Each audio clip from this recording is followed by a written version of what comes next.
नमस्ते बच्चों।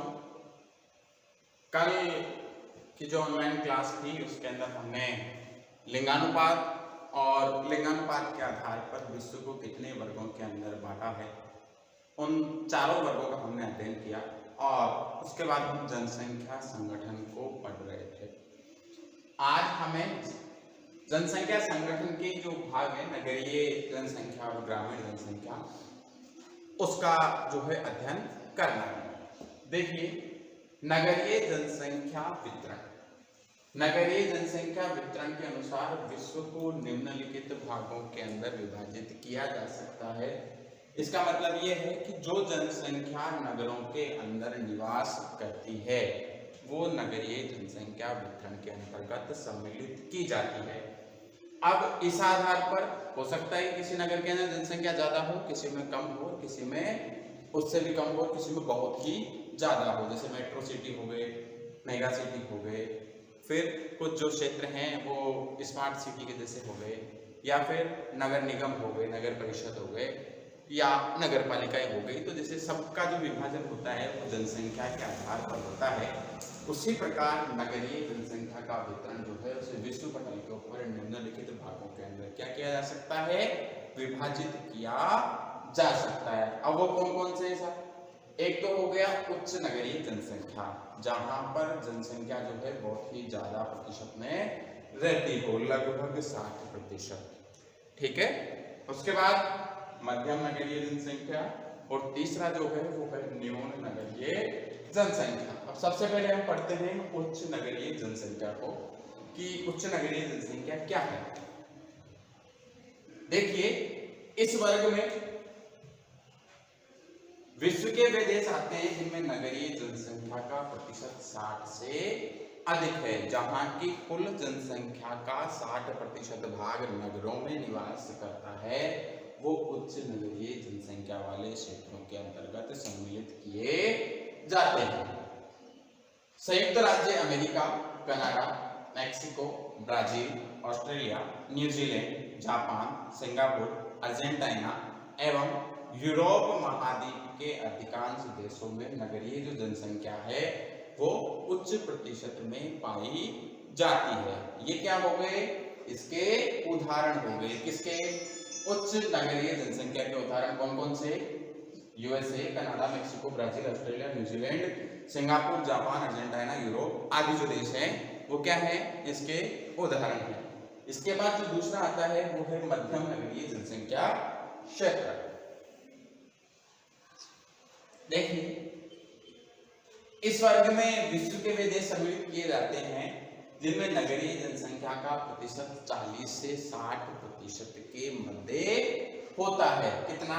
40 से लेके 60% के मध्य होता है, वो मध्यम नगरीय जनसंख्या में आते हैं। उच्च नगरीय जनसंख्या में कौन से आते हैं? इसमें 60 से अधिक होता है, और 40 और 60 के मध्य जहां होता है वो मध्यम नगरीय जनसंख्या के अंतर्गत आते हैं। अब इसके उदाहरण कौन कौन से हैं? चीन, इंडोनेशिया, दक्षिण अफ्रीका, मिस्र, वेनेजुएला, क्यूबा, जमैका और हेली आदि देश मध्यम जनसंख्या वाले जो क्षेत्र हैं या मध्यम नगरीय जनसंख्या वाले क्षेत्रों के अंदर सम्मिलित किए जाते हैं। तीसरा जो है वो है न्यून नगरीय जनसंख्या वाले क्षेत्र। इस वर्ग में 40% से कम जनसंख्या वाले देश आते हैं, जिनमें भारत, पाकिस्तान, बांग्लादेश, नेपाल, दक्षिण पूर्वी एशिया एवं अफ्रीकी महाद्वीप अधिकांश देश सम्मिलित होते हैं। कौन कौन से देश आते हैं इसमें? एक तो सबसे पहले इसके अंदर प्रतिशत कितना? 40 से कम। दूसरा इसके अंदर जो देश आते हैं वो कौन से? भारत, पाकिस्तान, बांग्लादेश, नेपाल, दक्षिण पूर्वी एशिया और अफ्रीका महाद्वीप के अधिकांश देश सम्मिलित होते हैं। देखिए, नगरीय जो जनसंख्या है इसके विभाजन से हम और क्या समझ सकते हैं?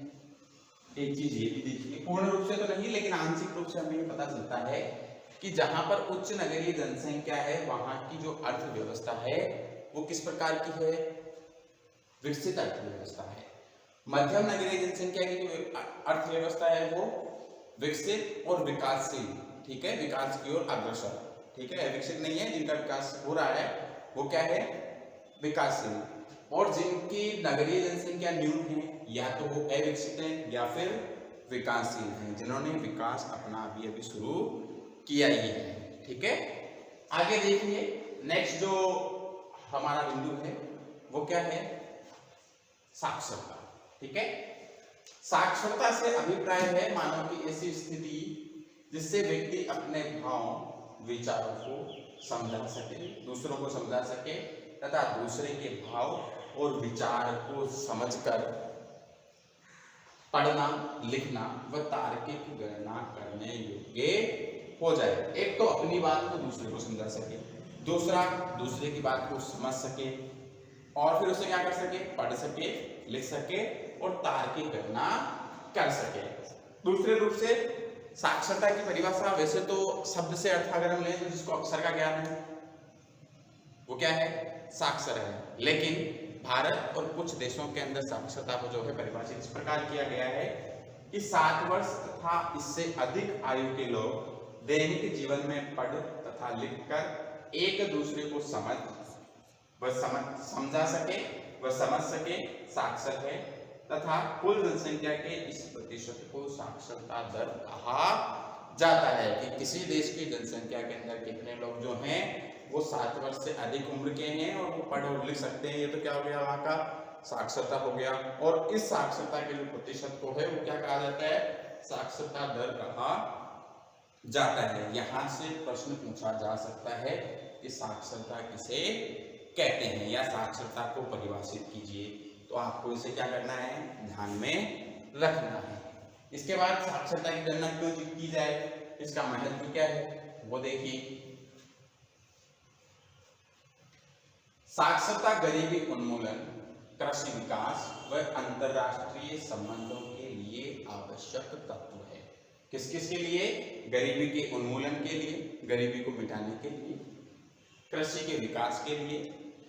साक्षर होगा तो अच्छा जो है व्यापार या व्यवसाय कर सकेगा, तो उसकी आय में वृद्धि होगी, तो इससे क्या होगा, गरीबी का उन्मूलन होगा। साक्षर होगा, अक्षर ज्ञान होगा, पढ़ा लिखा होगा, तो एक तो उन्नत जो बीज हैं HYB हाइब्रिड बीज जो होते हैं जिससे उत्पादन अधिक होता है, जिनके अंदर रोग मिलने की जो संभावना है वो कम होती है, उसका प्रयोग करेगा। तकनीक का अच्छी का प्रयोग करेगा, यंत्रों का प्रयोग करेगा, तो उत्पादन क्या होगा, अधिक होगा, तो कृषि का विकास भी होगा। अंतर्राष्ट्रीय संबंधों के लिए भी आवश्यक होगा। ठीक है, अंतर्राष्ट्रीय संबंधों के लिए इस प्रकार से शांति वगैरह या राजनीतिक संबंध जो हमारे स्थापित किए जाते हैं उसके लिए भी क्या है, साक्षरता आवश्यक है। दूसरा, मानव विकास सूचकांक के निर्धारण में साक्षरता को सामाजिक व सांस्कृतिक, आर्थिक व राजनीतिक विकास का विश्वसनीय सूचक माना जाता है। जब सभी देशों के अंदर तुलना होती है और मानव विकास सूचकांक का जो निर्धारण किया जाता है उसमें भी साक्षरता जो है वो अपना महत्वपूर्ण स्थान रखती है। ठीक है, इसके बाद साक्षरता जनसंख्या के प्रजनन, मृत्यु दर, गत्यात्मकता तथा व्यवसाय आदि पक्षों को भी प्रभावित करती है। ये क्या हो गए, साक्षरता के महत्व हो गए। अब साक्षरता को प्रभावित करने वाले कारक कौन कौन से हैं, एक बार उनके विषय के अंदर देख लेते हैं। तो साक्षरता को जो प्रभावित करने वाले कारक हैं उसमें पहला है आर्थिक विकास का स्तर। देखिए, किसी देश के अंदर या किसी क्षेत्र के अंदर जो है लोगों का आर्थिक जो स्थिति होगी वो बहुत कमजोर होगी, तो उनके जो बच्चे हैं या उनकी जो भावी पीढ़ी है वो भी क्या होगी, उनके साथ उनके व्यवसाय के अंदर लगी रहेगी और अध्ययन नहीं करेगी, पढ़ाई नहीं करेगी, तो वो एक प्रकार से किस प्रकार कर जाएंगे, वो साक्षर नहीं हो पाएंगे, तो वो निरक्षर रह जाएंगे। ठीक है, तो ये आर्थिक विकास भी क्या है, साक्षरता को क्या करता है, प्रभावित करता है। दूसरा, नगरीयकरण। साक्षरता जो है उसको नगरीकरण भी प्रभावित करता है। नगरों के अंदर शिक्षा की अच्छी व्यवस्था मिल जाती है, स्वास्थ्य की अच्छी व्यवस्था मिल जाती है, तो वहां पर भी जो है जनसंख्या का प्रतिशत ज्यादा होता है। महिलाओं की सामाजिक स्थिति, जीवन स्तर, शैक्षिक सुविधाओं की उपलब्धता और सरकारी नीतियां भी साक्षरता को प्रभावित करते हैं। कहने के अंदर कहावत है कि एक महिला पढ़ेगी तो 7 पीढ़ियां जो है उसकी तरेगी, तो महिलाओं की जो सामाजिक स्थिति है वो भी साक्षरता को क्या करती है, प्रभावित करती है। जीवन स्तर कि किस प्रकार का जीवन स्तर है लोगों का, या उनका जो है आय वगैरह कितनी है, वो भी साक्षरता को प्रभावित करते हैं। शैक्षिक सुविधाओं की उपलब्धता, किसी क्षेत्र के अंदर बच्चे पढ़ना तो चाहते हैं लेकिन उनके पास सुविधाएं नहीं है, तो वो क्षेत्र भी क्या है, वहां पर भी साक्षरता क्या होती है, प्रभावित होती है। और सरकारी नीतियां तो प्रभाव डालती है। ठीक है, इसके बाद जनसंख्या की व्यवसायिक संरचना किस प्रकार की है हम उसके विषय के अंदर भी देख लेते हैं। जो कार्यशील जनसंख्या विभिन्न प्रकार की सेवाओं एवं उत्पादन के कार्यों में संलग्न मिलती है। कार्यशील जनसंख्या हमने पहले ही पढ़ा था 14 वर्ष से लेके 15 वर्ष से लेके 64 वर्ष की जो आयु वर्ग है वो क्या है, कार्यशील जनसंख्या के अंतर्गत सम्मिलित किया जाता है। वह जनसंख्या का व्यवसायिक संगठन कहा जाता है। किसी राष्ट्र की कार्यशील जनसंख्या को निम्नलिखित 5 क्षेत्रों में विभाजित किया जा सकता है। अब वो 5 क्षेत्र कौन कौन से हैं जिसके अंदर उसकी जनसंख्या को विभाजित किया जा सकता है या रखा जा सकता है? तो प्राथमिक क्षेत्र एक प्रकार से क्या हो गया, प्रथम जो हमारे व्यवसाय के जो 5 स्तर हैं, प्राथमिक, द्वितीय, तृतीय और चतुर्थ, पंचम, उसी प्रकार से है। तो प्राथमिक जो सेक्टर है उसके अंदर कृषि, वानिकी, मत्स्य तथा खनन आदि को सम्मिलित किया गया है। द्वितीय सेक्टर के अंदर विनिर्माण व उद्योग, तृतीय सेक्टर के अंदर व्यापार एवं वाणिज्य, परिवहन, संचार आदि, चतुर्थ सेक्टर के अंदर अनुसंधान तथा वैचारिक विकास से संबंधित कार्य और पंचम सेक्टर के अंदर विशेषज्ञ, निर्णयकर्ता, परामर्शदाता और नीति निर्धारक, इनको सम्मिलित किया जाता है। प्राथमिक व्यवसाय के अंदर कृषि और वानिकी हो गया, ठीक है, जिसको प्राथमिक सेक्टर, द्वितीय सेक्टर, तृतीय सेक्टर, चतुर्थ, पंचम, हमारे जितने व्यवसाय के जो है विभाग उसके आधार पर जो है इसके सेक्टर विभाजित किए जा सकते हैं। इसके बाद देखिए उक्त पांचों सेक्टरों में संलग्न कार्यशील जनसंख्या का अनुपात किसी देश के आर्थिक विकास के स्तर पर एक उत्तम सूचक है।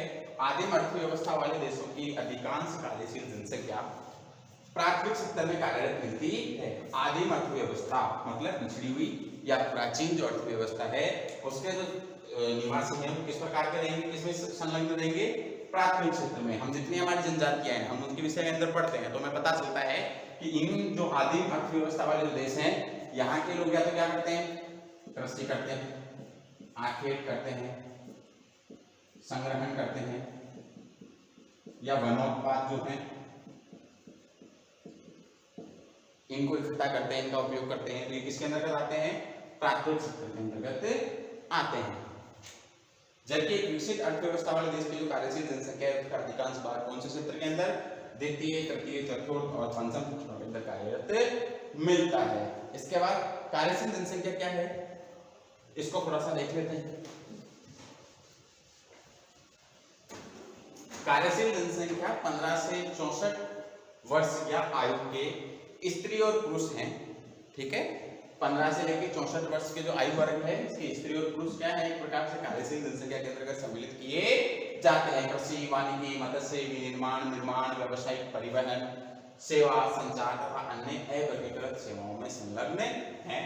जिन देशों में अल्प विकसित मतलब किसी भी प्रकार का कार्य कर रहे हैं, कृषि कर रहे हो, निर्माण के कार्य कर रहे हो, वानिकी कर रहे हो, मत्स्य कर रहे हो, संचार यानी किसी भी प्रकार के कार्य के अंदर संलग्न होते हैं वो क्या कहलाती है, कार्यशील जनसंख्या कहलाती है। किस आयु वर्ग की, 15 से लेकर 64 वर्ष की आयु वर्ग की जो जनसंख्या है वो।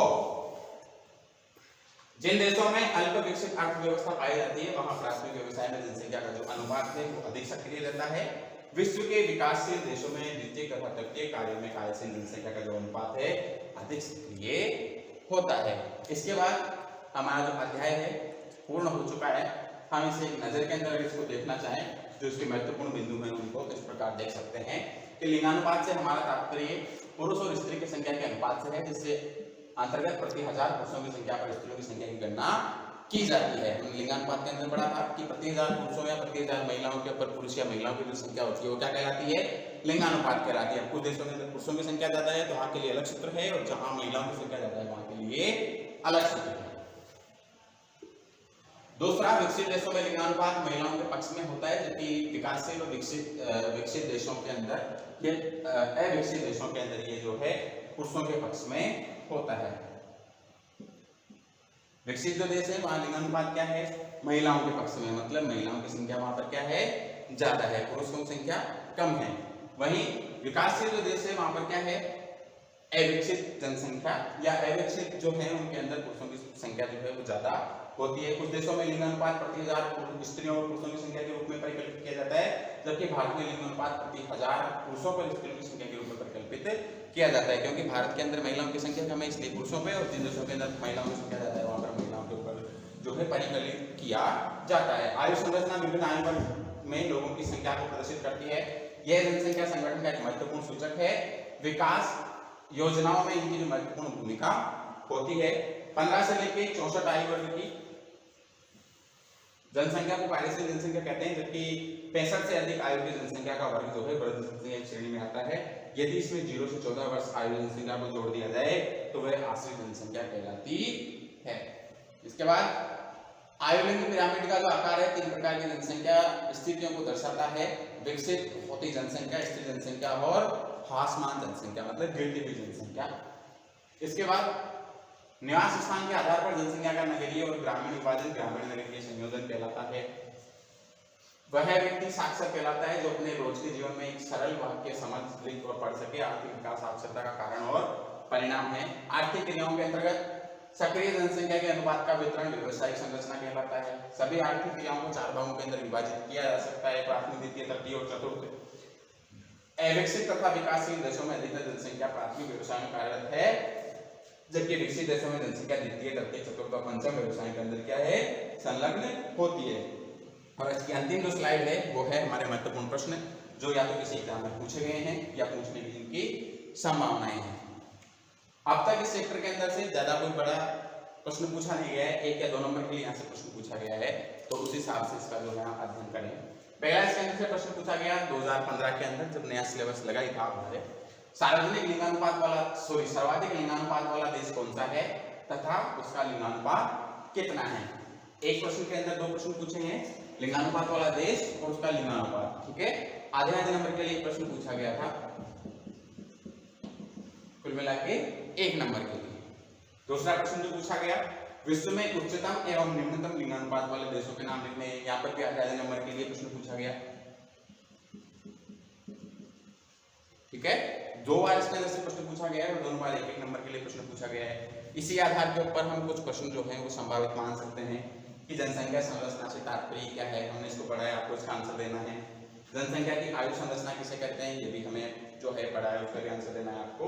साक्षरता से क्या अभिप्राय है और जनसंख्या संगठन पर टिप्पणी लिखिए। 2 नंबर के लिए यहाँ से प्रश्न पूछा जा सकता है, आपको ध्यान देना है। 1-1 नंबर के प्रश्न ये हो सकते हैं, ठीक है। तो इस प्रकार आपको इन प्रश्नों को ध्यान में रखते हुए जो है इस अध्याय का अध्ययन करना है। प्रश्नों का आप हल करके आंसर जो है कमेंट बॉक्स में डाल सकते हैं या विद्यालय की जो मेल आईडी है उसके ऊपर आप मेल कर सकते हैं। धन्यवाद।